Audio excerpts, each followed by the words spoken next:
My name's Mark, and this is pretty much one of the hardest things I know how to play.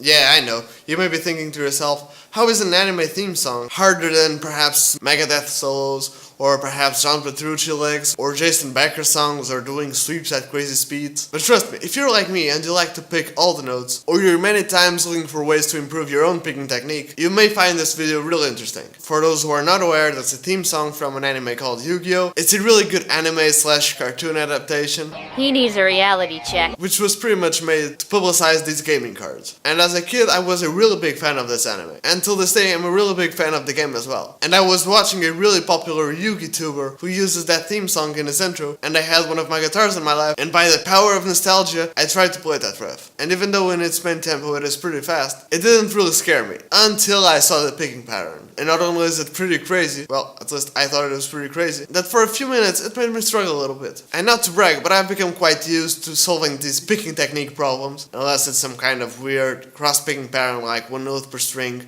with string skipping or something like it. But yeah, even though I'm quite used to solving these picking patterns, this riff was kind of hard and surprisingly interesting. So I thought I'd share this with you guys. If you're trying to master picking technique, or perhaps you just want to get a better grasp at picking techniques and the most efficient way to do things, this video may be helpful for you. And again, this is not really the only way to do it, this is just the way I found to do it. But before we get into it, I just want to say, please subscribe to my channel. YouTube's been acting a little bit weird lately.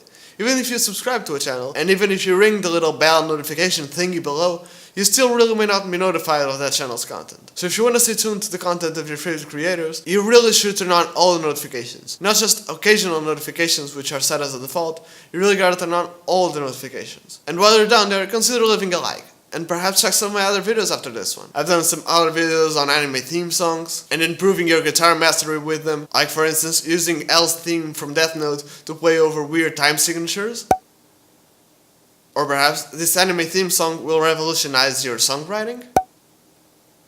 And lastly but not least, even though it's not an anime, why the Avengers theme song sounds so epic and awesome.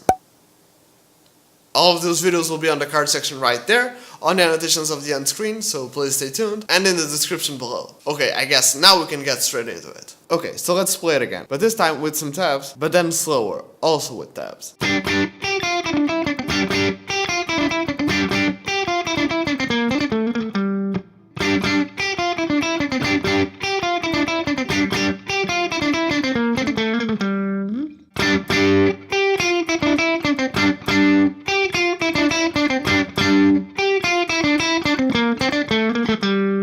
Okay, so before we go on, this riff is around G minor. If you think like G minor pentatonic or G Aeolian.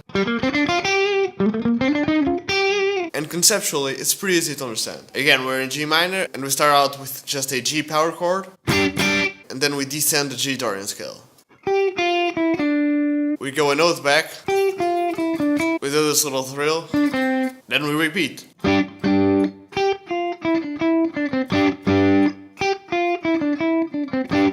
And then we do these little end variations so that we can repeat the riff, and it's pretty much the start of an A sharp add 9 arpeggio, if you think about it. So we come from the...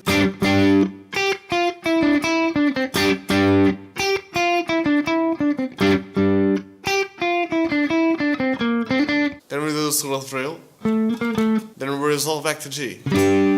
So just from this little end variation we have, which by itself can be kind of tricky because you go from,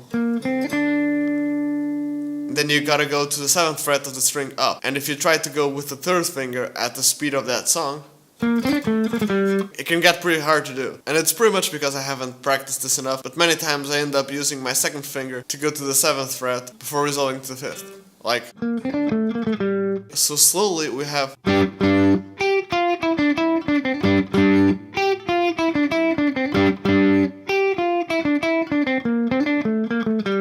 If we play it fast again...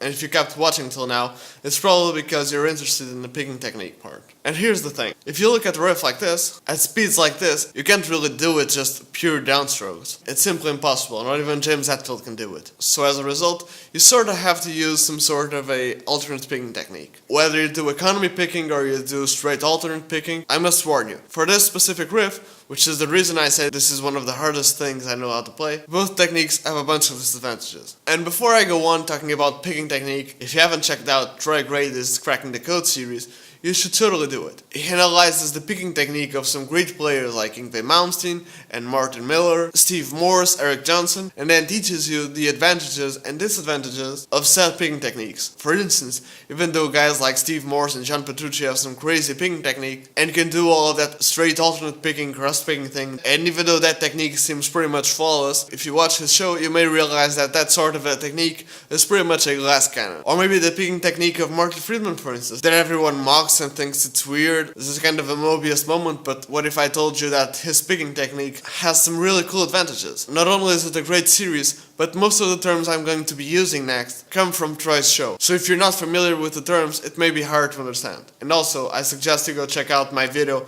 where I talk about my own picking technique and how I approach playing different patterns and arpeggios and scales and going up and going down. Again, these videos are not so that you can mimic someone else's technique. It's so that you can learn from the technique of others, analyze how you pick the strings, and then see what you can implement from other players. But I think I'm probably just rambling now. Let's go back to the riff. Even though that straight alternate and cross picking thing isn't really the technique that I use the most, nor is it the technique that I'm more comfortable with, but it's one that I like to use to analyze very complicated passages so that I can know how to apply my own picking style. And for those of you wondering, the term cross picking that I'm using a lot is pretty much your regular alternate picking,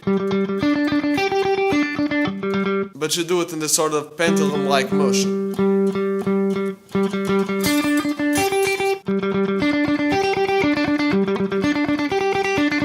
If you look at a riff like this, doing straight alternate picking is already a mess, because when you play these power chords, you really want to do downstrokes so that you can emphasize that downbeat the most. If you do an upstroke, it's not like it doesn't work, but it's not really the same thing. And it's also quite awkward to do an upstroke on the downbeat. Another problem with the cross-picking approach for this riff is not only the chords with an upstroke, but it's also, if you've tried to do this cross-picking thing, it can feel like your hand is bouncing all over the place.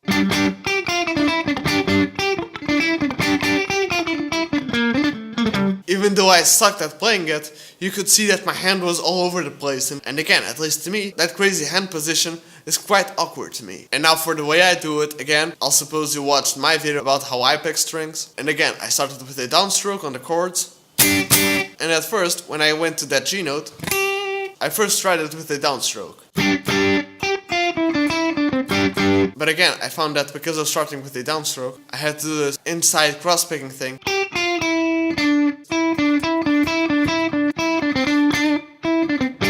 And then when I had my hand like this, I had to quickly turn it around so that I can play the chords. Which to me felt quite odd. So I thought, wait, when I play this G, that G is not on the downbeat. So I thought, okay, even though I'm starting this phrase, even if I start with an upstroke, it won't feel as weird because that G note is not really on the downbeat. And if I start with an upstroke,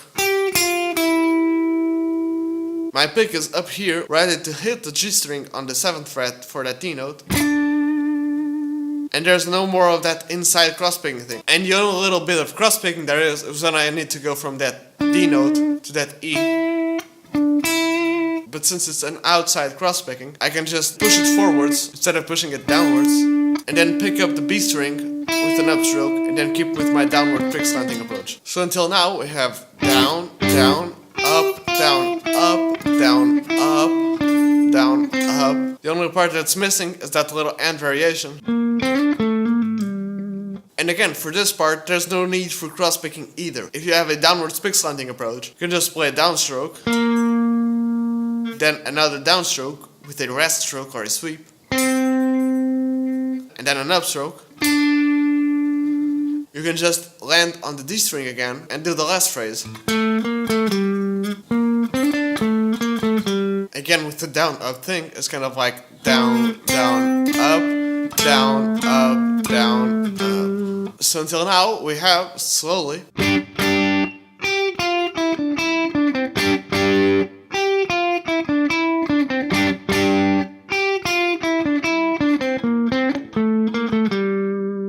faster.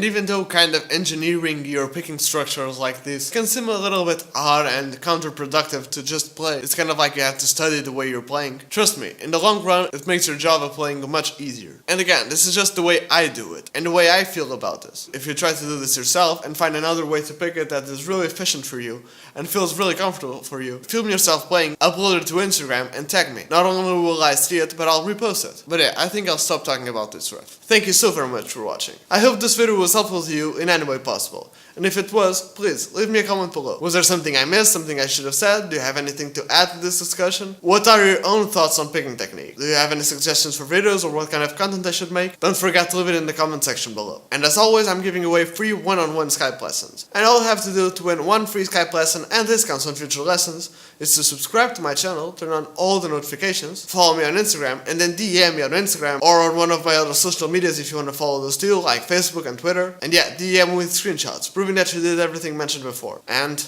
yeah, I guess that's it. Again, thank you so very much for watching. Don't forget to check out some of my other videos. Don't forget to check out Very Great is Cracking the Code series. Don't forget to like, comment, subscribe, turn on all the notifications, and cheers!